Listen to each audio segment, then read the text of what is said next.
Hello everyone. आज के video में हम समझेंगे HTTP क्लाइंट।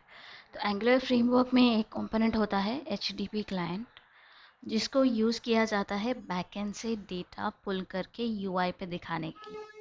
उसी कंपोनेंट के बारे में बात करेंगे और समझेंगे कैसे यूज़ होता है HTTP क्लाइंट कंपोनेंट। तो लास्ट वीडियो में हमने देखा कि ये फॉर्म, टेम्पलेट ड्रिवन फॉर्म कैसे यूआई पे दिखाना है, राइट। उसके बाद हमको रिएक्टिव फॉर्म्स देखने थे, but more than reactive forms this is a more important concept which is HTTP client, इसलिए हम इसके बारे में आज बात करेंगे। तो इसी यूआई को हम मॉडिफाई करेंगे, इसी कोड को हम मॉडिफाई करेंगे ताकि हम HTTP क्लाइंट को यूज़ कर सकें। तो कैसे करेंगे चेंजेस? जाते हैं VS कोड की तरफ। तो VS कोड में सबसे पहले हम ऐड करेंगे HTTP क्लाइंट, ये इंपोर्ट स्टेटमेंट। तो HTTP क्लाइंट, देखिए वो ऑलरेडी सजेशंस देने लग जाता है। VS कोड आपको सजेशंस देने लग जाता है जब आपका स्टेटमेंट आधे में होता है तब। ओके, HTTP क्लाइंट को इंपोर्ट करने के बाद हम क्या करेंगे, हम एक वेरिएबल डिफाइन करेंगे। जैसे हमने यहाँ पर आइटम्स डिफाइन किया था, वैसे ही पोस्ट्स नाम का एक वेरिएबल हम यहाँ पर डिफाइन कर देंगे, सिमिलर टू आइटम्स। उसके बाद HTTP क्लाइंट को इंजेक्ट करना होगा हमको। तो इसके लिए हम ये एग्जिस्टिंग इंजेक्ट स्टेटमेंट निकाल देते हैं, बिकॉज हमें अब नया डेटा दिखाना है UI पे, will not change the existing form. तो अब HTTP क्लाइंट को, राइट, HTTP क्लाइंट को यहाँ मेंशन कर देंगे इंजेक्ट। अब इंजेक्ट के लिए हमें वो एरर दे रहा है कि इंपोर्ट करो इंजेक्ट को भी, तो उसको भी इंपोर्ट कर देते हैं। इंजेक्ट फ्रॉम, इंजेक्ट कहाँ का कंपोनेंट है? The rate angular slash core इस पैकेज का कंपोनेंट है। ओके, सो इंजेक्ट वाला एरर तो चला गया। अब ng ऑन init पे हमें करना क्या है कि गेट पोस्ट को सब्सक्राइब करना है। तो दिस डॉट गेट पोस्ट ये मेथड हमने डिफाइन नहीं किया है, तो गेट पोस्ट भी डिफाइन कर देते हैं यहाँ पर। ये ऑन सबमिट हम निकाल देंगे, इसकी अभी कोई ज़रूरत नहीं है। Get post dot observable, observable ये पैकेज, सॉरी, इसको यूज़ करके ये ऑब्जर्व करते रहेगा कि पोस्ट्स में कुछ चेंजेस है कि नहीं। टाइपस्क्रिप्ट की एक क्लास है ऑब्जर्वेबल, दिस डॉट HTTP। अब अब हम एक URL से डेटा फेच करेंगे। ये URL एक जेसन URL है, जो जेसन प्लेस होल्डर करके एक URL है जिसमें बहुत सारा डेटा ऑलरेडी होता है। मैं आपको ये URL डायरेक्टली रन करके भी दिखा दूंगी। तो ये रहा वो URL HTTP। ये ऐसे URLs आपको इंटरनेट पे बहुत सारे मिल जाएंगे, मैं नीचे कमेंट्स में भी ये URL दे दूंगी ताकि आप भी यूज़ कर सको। But it is just https://jason placeholder dot typicode.com, ये वेबसाइट है जो जिसमें बहुत सारे पोस्ट्स का डेटा है। अब गेट पोस्ट्स एनेबल हो गया है, तो अब सब्सक्राइब करेंगे उसको ng फॉर init में।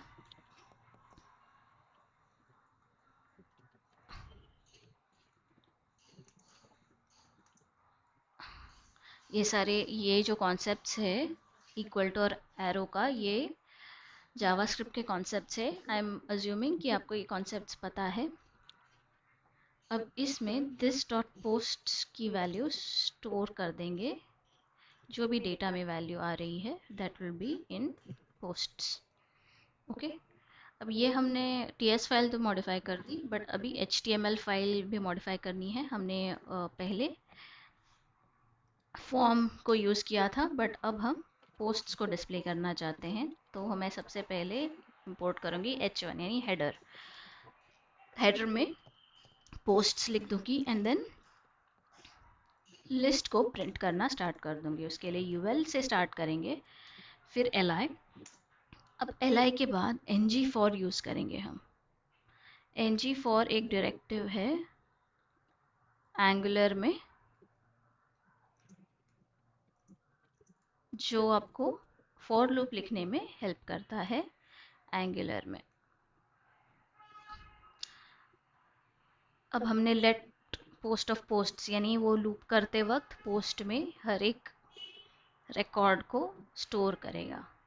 अब ये पोस्ट का हमें टाइटल प्रिंट करना है।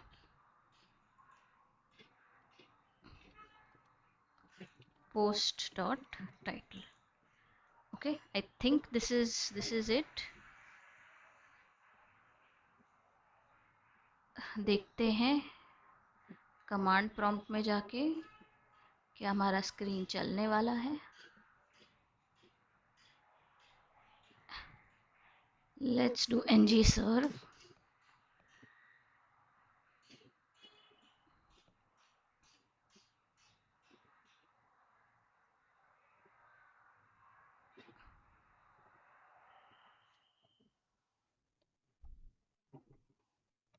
एंड इसके बाद हम जाएंगे ब्राउज़र में।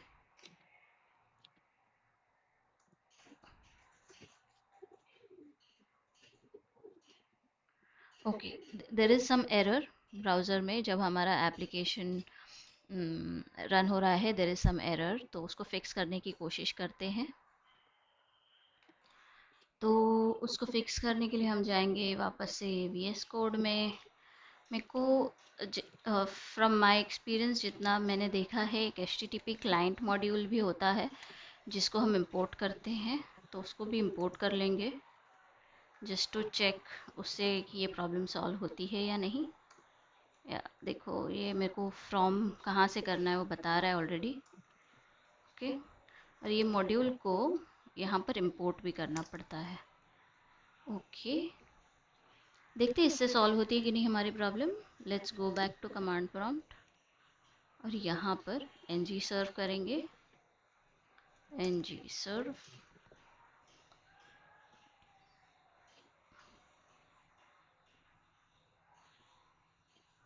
ओके, अब जाएंगे ब्राउज़र के पास एंड हमारे पेज को लोड करने की कोशिश करेंगे।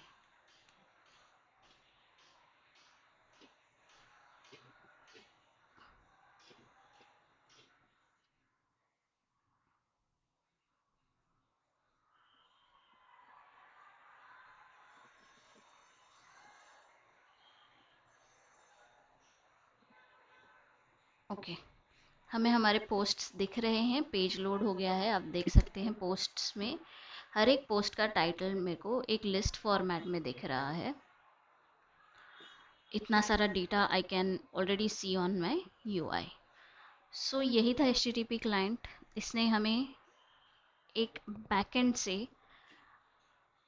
की एक URL थी, जेसन प्लेस होल्डर, एक वेबसाइट थी प्लेस होल्डर, जहाँ पे पोस्ट्स का डेटा बहुत सारा अवेलेबल है। अगर आपका बैकएंड जावा है तो आप जावा से भी सेम डेटा इसी तरह से लेके आ सकते हो, आपको सिर्फ URL देनी है।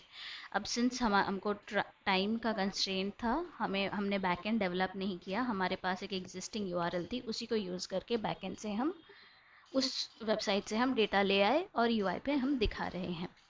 हाँ, तो सक्सेसफुली हमने HTTP क्लाइंट को यूज़ कर दिया है एंगुलर फ्रेमवर्क में। ये वीडियो आपको आइसोलेशन में नहीं देखना चाहिए। अगर आप देख रहे हैं तो आपको ये ज़्यादा समझ नहीं आएगा, आपको एंगुलर फ्रेमवर्क ज़्यादा समझ में नहीं आएगा। मैंने डिस्क्रिप्शन में पूरा ट्यूटोरियल मार्क कर दिया है, तो आप पूरा ट्यूटोरियल स्टार्ट से प्लेलिस्ट में से सारे वीडियोस एक एक करके देखिए। फर्स्ट वीडियो से स्टार्ट करके एक एक करके देखेंगे तो आपके सारे कंसेप्ट स्लोली क्लियर होंगे। बीच में से अगर ये वीडियो देखेंगे तो ये बहुत मुश्किल होगा समझना। सो आई रिक्वेस्ट कि आप स्टार्ट से प्लेलिस्ट में से एक एक करके वीडियोस देखिए ताकि आपको कंसेप्ट समझे। Also please like and subscribe to my channel and like this video. Thank you so much for tuning in. Bye.